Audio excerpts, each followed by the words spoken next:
button. When it says live, the lights are on. People around the country, around the globe get a chance to join us on Wisdom Wednesday. This is Dan McCormick on the Greatest Salesman podcast, YouTube, every platform you can imagine. We're welcoming all of our friends today onto the Facebook platform.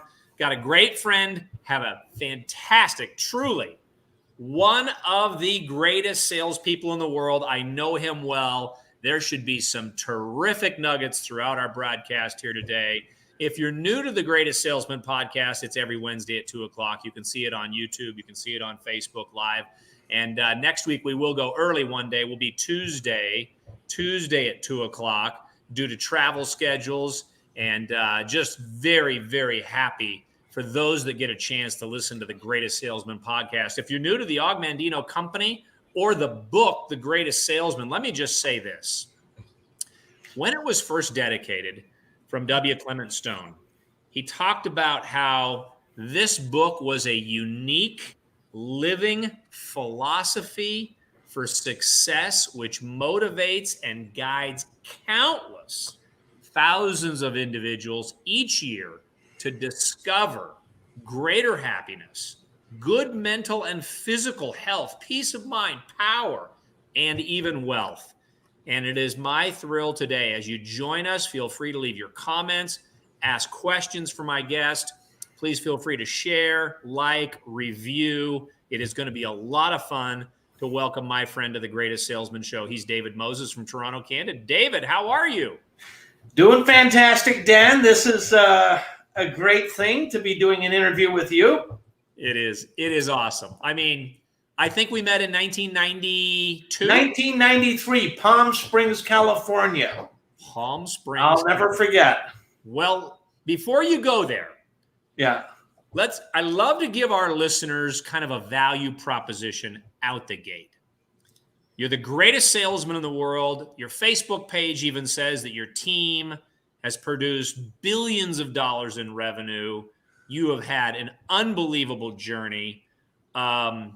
Give our listeners today, and I don't know if that's live today or 6 months from today or 6 years from people when they hear it on different podcast sites or whatever, 3 things that shape your life. I take notes on these 3 things every week from our guests.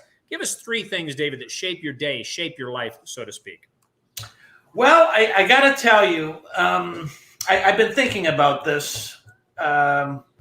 I think one of the major transformations for me was growing up and coming to realize that entitlement, that I'm not entitled to anything. I'm going to have to make it on my own. It took me a while. I didn't get that till my mid-30s. Some people get it sooner. Some people today might not get that at all.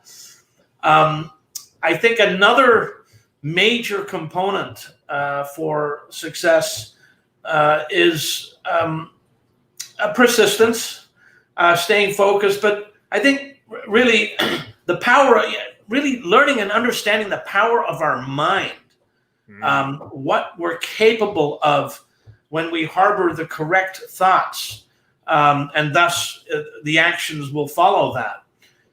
And that came through much of the personal development that happened along the way. And that was sort of shifted me from the entitlement to my own personal power. Wow. And that, again, was in my mid to late 30s where all of that came together. And I think maybe out of all of that, the greatest evolution is the third component, and that is contribution. Empowering, inspiring, moving others, helping others discover their own special talents, their own personal power, is the greatest foundation for success and fulfillment, I might add. Those are 3 major components of my life that, looking back, those were the big transformations for sure. Those are incredible. I mean, if you're a student of success and you want to be whatever it is you're going to be, the greatest salesman in the world, the greatest salesperson in the world, certainly knowing that entitlement is a humbling process. I loved how you phrased that. Well, I got to tell you how it happened. I got to tell you how. Carry on. I'm in the 12-step program, and there's some story with that too. My sponsor, I think I was 35 or 36, and I was going on about our family business because things weren't going well for me. I was struggling in my networking business in those early years. I had been in the industry, I think, 5 or 6 years, and it just wasn't. I hadn't got to where I thought I should be. Yeah. And so I started going on about the family business to my sponsor, and one day he just got really tired. I mean, he just laid into me, and it was about my mother retiring and selling her shares. And he said to me, "Your mother doesn't owe you a living." Now that's humbling, right? And when someone says that in a very assertive way. And you're you're supposed to be grown up, by 35. That was a major reference point. So love that. How long did you feel like the program took to really kind of shift you from entitlement to personal power? I love that quote, by the way. This whole thing when you're doing the greatest salesman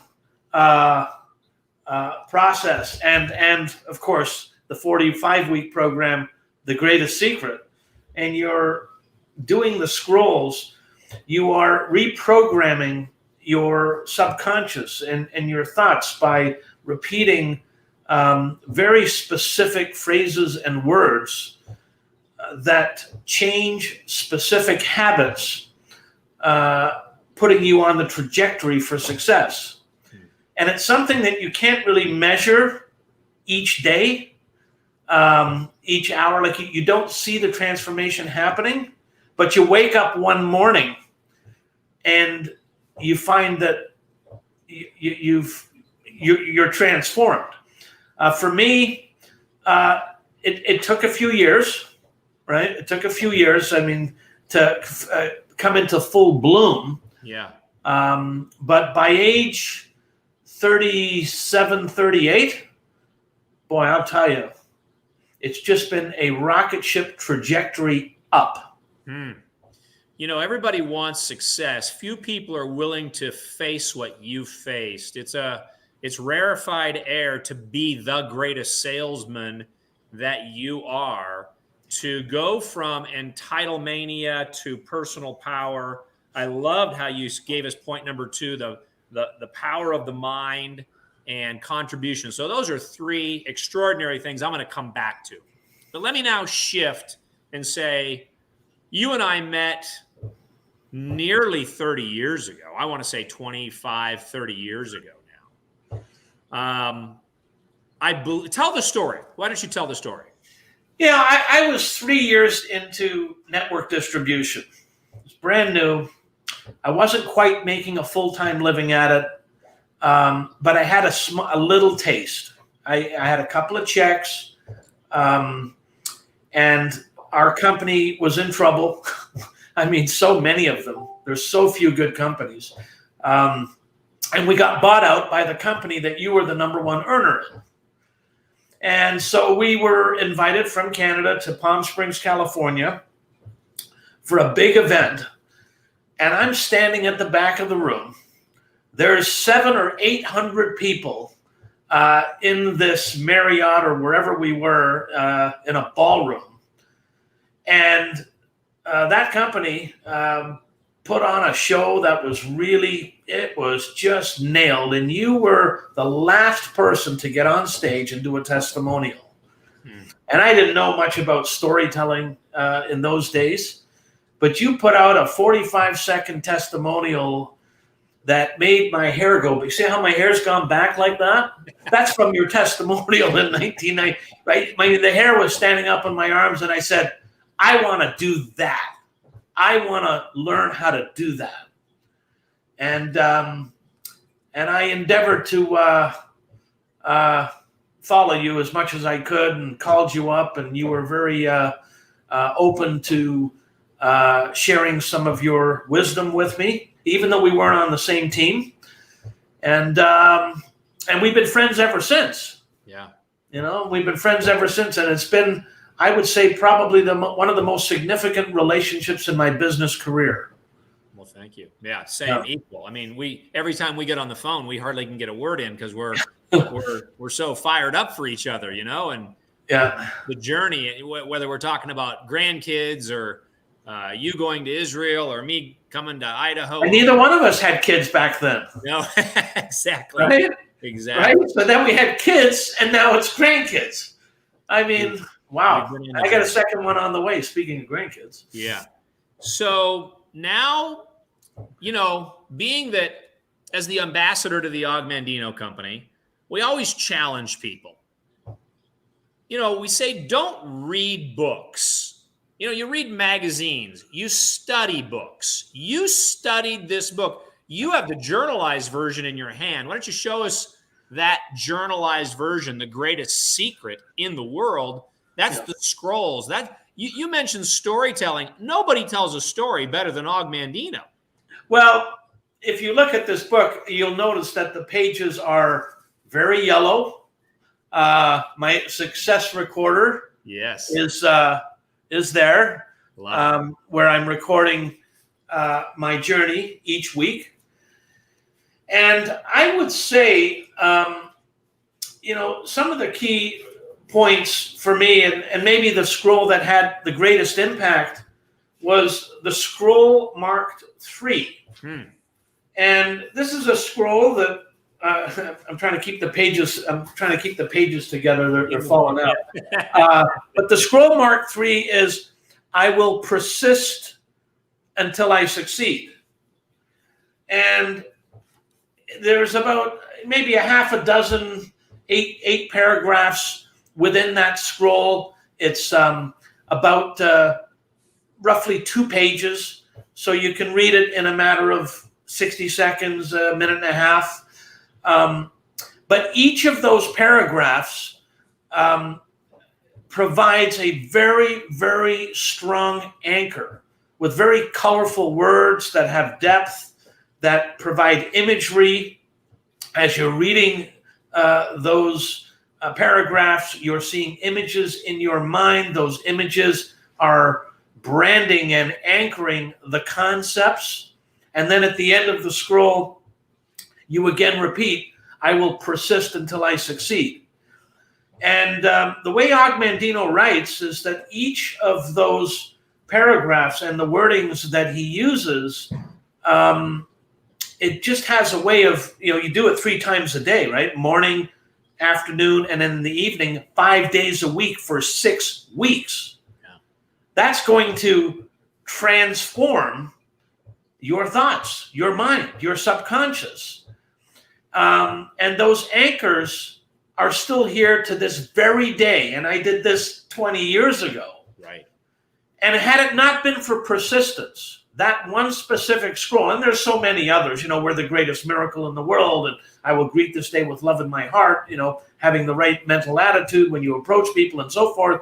But had I not persisted, there's no way that I could be in the position that I'm in. Impossible.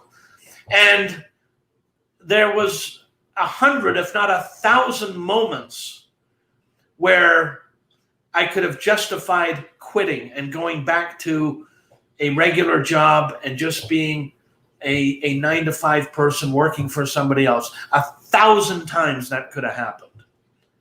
But those anchors were stronger, and I stayed the course regardless of what seemed futile. Yeah. And one day, I woke up and life had completely transformed. My kids are secure, my grandkids are secure, future generations are secure, as well as, and maybe as important or more important, how many other people I've maybe had some influence on. Boy, David, I just think that any of our listeners today that can grasp those last few minutes of what you shared, because I mean, I was out on my boat the other day, my wife and I literally watched a guy drop anchor. And I'm thinking about what you said about how these phrases, how these paragraphs, how these metaphors, these parables, these stories have such a remarkable anchoring effect to your success. I mean, it's really a tall task to be the greatest salesman. And if you're going to reach out and not only anchor your life, I love number 3 comes into play now.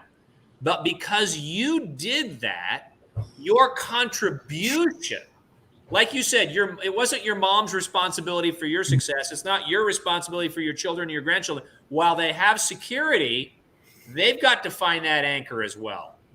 Yeah.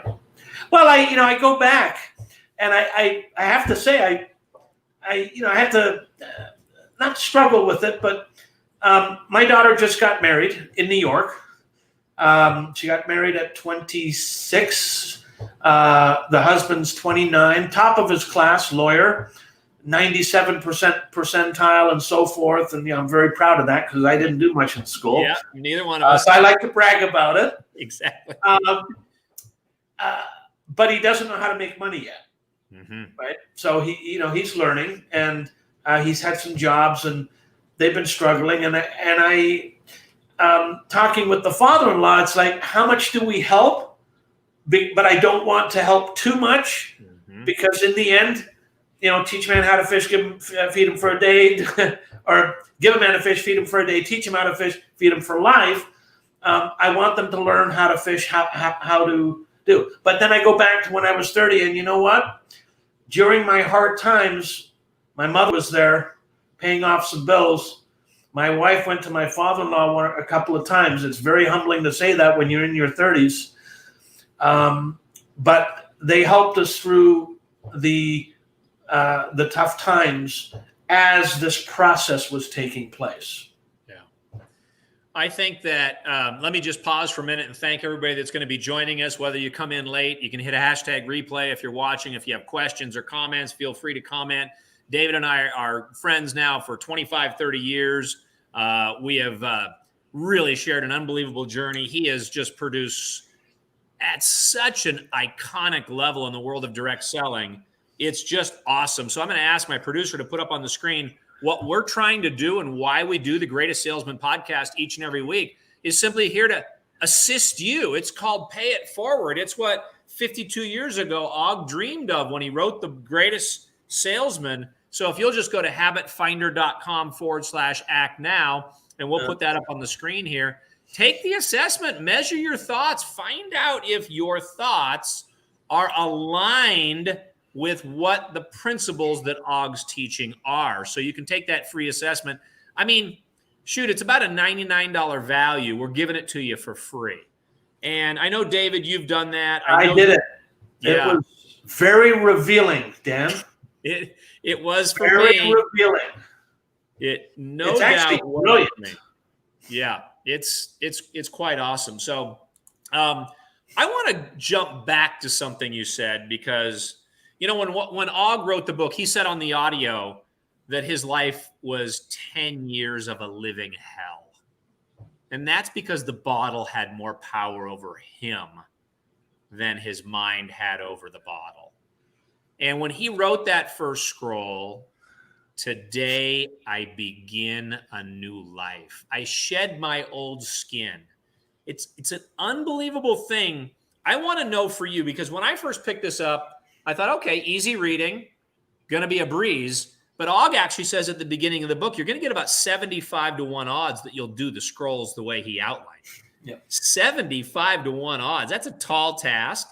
So I wondered how you overcame that. I mean, where was the internal motivation and drive to overcome the program? Well, I can relate to Og Mandino because I had similar challenges in a variety of areas that had to be overcome. And it was life and death, quite frankly. But the big motivation was I had a very, in my upbringing, the the anchors and things in my community to provide for my family, to secure my kids, was overwhelmingly strong. And also to just make a success of life. Yeah. And I had to win because there was nowhere to go. There was nowhere to go. There was a moment in my career, 1995, maybe 1997. So I'm 7 years into network marketing, and the company failed yet again. Right? I had to rebuild again. I'm now in my 30s, and I blinked for a moment, and I went back to the family business, to the hardware store. Right. And I tried to get my job back and get in the family business that my father had started. And I'm at the door, and we're talking about it, and we're not, I wouldn't say negotiations, and then on the 1 yard line, my uncle, who is one of the owners now, decided that he felt it wasn't for me. And then not only the entitlement thing, but then the resentment thing, I had to deal with that. And in retrospect, he's gone now, but in retrospect, I'm glad that he didn't let me back into the store. Interesting. Right? Because he felt it wasn't the place for me. So I went back, I stayed the course in network marketing, and it was the greatest decision, or the greatest, in retrospect. It's easy to look back after the success and say, I'm so glad he said no. Wow. So that was a big deal. That was a major point in terms of what's happened today. It's interesting because I too can say that it was about 7 years for me. I mean, depending on where you start and what you bring to the table, but I didn't have self-esteem, self-worth, net worth, college. It's hard to believe, Dan, because I don't know that Dan. I only know this Dan. Well, but now I want to transition to this David, because this David and this Dan,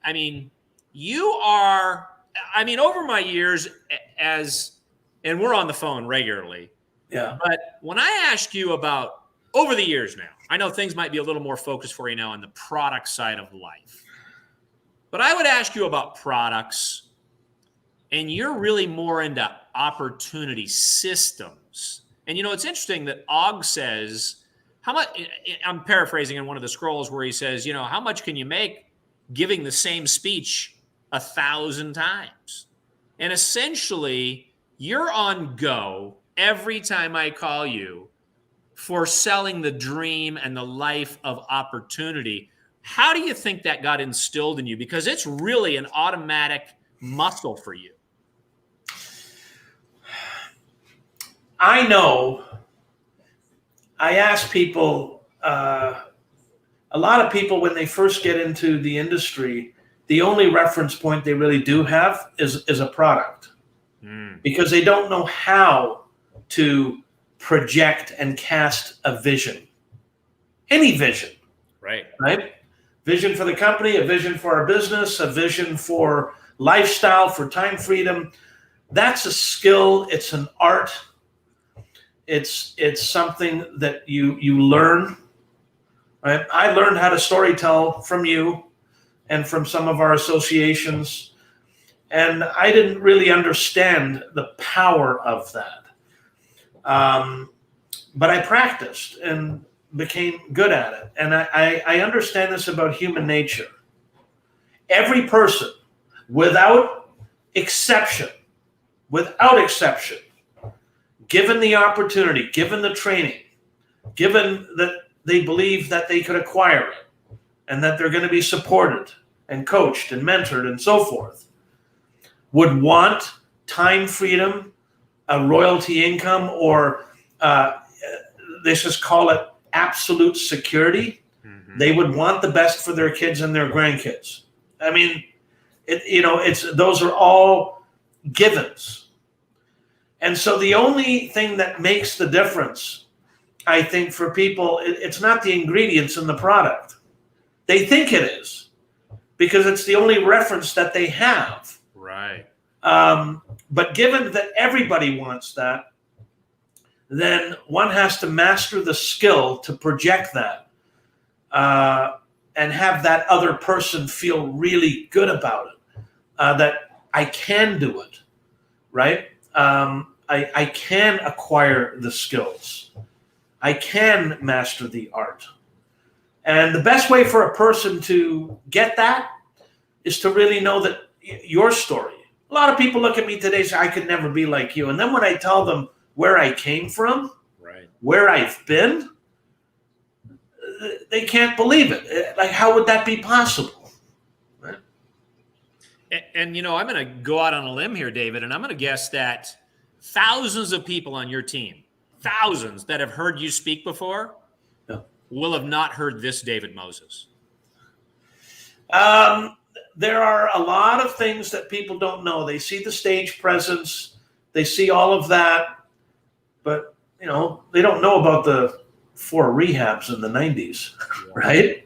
Yeah, no, I think this is just so invaluable because genuine authenticity on the journey is why people trust you and follow you, and they know that you're going to lead them with true principles. Yeah. And I can't wait for your leaders to watch this podcast, to watch this show and say, I didn't know that about you.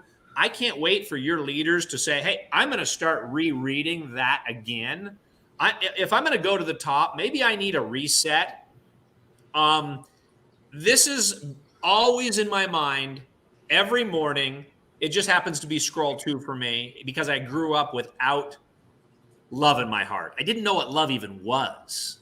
And so for me, when the eyes open, the bed's made, the thoughts begin, it's I will greet this day with love in my heart. And I think that you have that naturally as Karen Hill's joining us here. And I hope she has some questions for you because I know she's good friends with you as well. So I just really appreciate a couple of those thoughts that you've shared, because whether I go back to those 3 things, but that word anchor that you used was very, very real. So I could actually say that the scrolls provide anchors for me every day of my life now for 37 years. Yeah. Well, I got to tell you, Dan, the reason I'm so grateful for you is that I was at a seminar in 1993. Again, it wasn't Palm Springs. It was another one, I think in the fall. Palm Springs was May or June, if I recall. And then in the fall, there was something called Leadership in Action. There was a cassette tape. And there were a number of speakers, and you were one of them. And the speech that you did was on the power of the mind and so forth, but 3 specific books. You talked about Think and Grow Rich, you talked about As a Man Thinketh, and you talked about The Greatest Secret in the World. And you talked about that you got started with it, but you didn't complete it. And then you said, you know what, I'm going to do this thing just to see what happens. And then you completed it. And I remember thinking to myself, I'm coachable, I'm teachable, I'm listening. And then there was a moment that occurred to me that I may be coachable, but I actually haven't bought the book yet. So I'm not that coachable. Listening to the audio, but not taking the action is what separates the success from not success. So finally I went out and bought the book and bought all 3 books. The Think and Grow Rich, I actually have that. The cassettes are all worn out, but that's the original right there. So, and I can look back and say those 3 books were the most influential pieces of my personal development journey, without a doubt. It's interesting because I remember that Leadership in Action. I think I had 20 minutes on stage, and there was 2 other parties that had 20 minutes on stage. Good friend Erling Schroeder, of course, passed away. A great leader. Jan Anderson, amazing leader. It was out of the park. Unbelievable, right? It was out of the park. Everything we did, we had these little mini cassette players, and we would play things for people on our telephones, and it was just a different world. And now everything's on live instant feed as we are right now. So I still got the little call recorder sitting in a box right over there, the little white thing with the little switch. Yeah. Boy, we've come a long way. Yeah. Sharon's listening from Scotland late at night over there. You can see her comment on the screen right there. Yeah. So let's do this. I want to close up here in the next 5 or 10 minutes if we get everything accomplished. But I want to see what you would project today, because I saw something on your Facebook page. Before my guests come on, I like to see what they're talking about. And I think you've got an energy right now about the state of the world, and it's an optimistic energy that anybody can really they can drop anchor, they can set sail, they can really do something special with their lives right now. Why don't you talk about what some of those posts mean? Yeah, you're talking about your optimism for the future right now. When COVID hit, you knew that the optimism of the world of opportunity just exploded. And listen, there's no question. There's so many different perspectives, right? And you've heard the old story of two salesmen wake up one morning. One guy looks out the window. It's pouring with rain. He says, it's a terrible day to go out. I think I'll just stay home. The other guy gets up in the morning, looks out there. He says, what a great day to go see people. Most everybody's going to be home, right? Two ways to look at it. I see it as the greatest opportunity to advance. And here's why. First of all, I know a lot of people. My accountant, they got a beautiful building downtown Toronto. He says, I like working from home. We've downsized our office. This is a big accounting firm. Yep. This isn't a one-man show. They've got used to working from home on Zoom, on the computer. And he used to go to his office downtown every day. That is happening, ladies and gentlemen, across the planet. People are now empowered. Just by the fact that we were in lockdown, people have learned how to function in this environment using their computer, getting on Zoom. I've done more Zooms in the last 3 months than I did in the last 5 years. Yeah. Right? Yeah. And so is a lot of people. And I would say the majority of people have probably done their first Zooms. People have learned how to buy online, how to function online, how to have stuff delivered. And that's perfect for our industry. Yeah. Right? So there's a wave of millions of people. I mean, maybe a billion, I don't know. But tens of millions, hundreds of millions of people have now been empowered and had a taste of being home and working from home. And for our business, that is a pretty deep pool of prospective candidates who would now would resonate with a vehicle like what we have. They will see it. We won't have to sell it. We won't have to educate them. They're educated. They're just waiting for someone to show them. Oh, yeah, it's a great time for us. There's never been a better time. You know, it's interesting because I love the story about the two shoe salesmen that show up in Africa. Same story, right? One guy wakes up in the morning and says, wait, there's no market here. Nobody's wearing shoes. The other guy wakes up and says, man, what a market. Nobody's wearing shoes. Right. Exactly. It's just optimism. Yeah. You know, people are going to listen, and I hope that they'll keep commenting even when we're not live. I hope you'll share a review. If you want to reach out to David Moses, you can just look him up on Facebook. And it's just going to be so fantastic to hear people really resonate with your story, because just like the Bible, stories are transformative because we see ourselves in somebody else's story. Yeah. Absolutely. And you saw that as you saw me on stage or somebody else on stage and said, I want that lifestyle. I want that residual income lifestyle. And, at the Augmandino Company, we've now measured over 150,000 entrepreneurs and network marketers. And we know that the majority of them resist structure. So when you take that assessment, habitfinder.com/act now, you're not taking the assessment and having one of our coaches give you guidance. It'll show up online in a matter of seconds. Once you take the test, it'll take you 15 minutes at habitfinder.com/act now. You'll watch my little video. You'll see that this isn't something that I'm just selling. This is something I'm living. I live this on a daily basis. Mike Don, certainly welcome you from Dallas, Texas. And so what's exciting is that people are going to move their lives forward in a big way. Og talks about principles. He says, only principles endure. And I know that you're a man of principle. Your wife, your family, your grandkids, you lead your organization in principle. I guess in closing, I would say, what would you say to a brand new person? Maybe there's people listening today that haven't read The Greatest Salesman or have a copy of The Greatest Secret for that matter. I would say to a brand new person is, know this. You are endowed by your Creator with everything you require to grow, to become, to advance, to achieve success, abundance, and prosperity and fulfillment. Our job is to uncover that, discover that, develop it. And this book, this whole process is maybe one of the best paths to doing that. It certainly was for me. It's simple. It's easy to do. It's something you can do every day.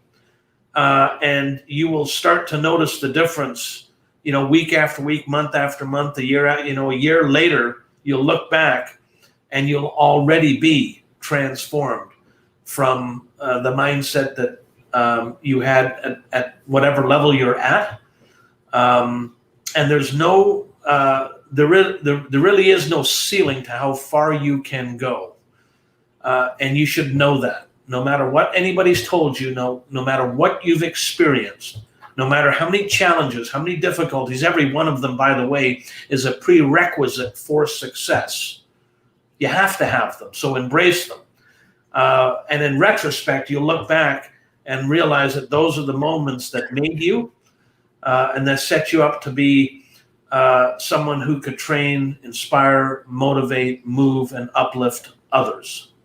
And that's what I would say to a brand new person. Wow. Regardless of whether you're brand new like I was at 19 years of age, somebody like David in his early 30s, a homemaker, an insurance salesman, a real estate, an entrepreneur. Doesn't matter who you are.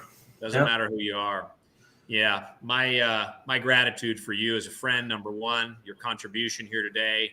And I can't wait to do what I always do, and that's re-listen, take more notes, dive in and ask more quality questions about how I can be better and how I can lead more. And one thing I know, David, we'll look forward to greeting each day with our love in our heart. We're going to persist and persist and persist until we make that next contribution to somebody else's life. And thank you so much for coming on today, and really look forward to continue, maybe even having you back in the future. Thank you for having me, Dan. Appreciate it. Fantastic. Everybody go out and have the greatest day of your life. Habitfinder.com/act now. I'm Dan McCormick on behalf of the Augmandino Company. As the ambassador of the Augmandino Company, my job is to go out there and do exactly what Og would want us to do, and that is teach principles, certainly enhance the idea of having a habit in your life of putting good food in the brain with those scrolls every day, and then having those reference points. That's a great picture right there for those who want to take a picture. Having those reference points at all points in time in your life. Thank you again for joining us today. David. Thank you, sir. Thank you.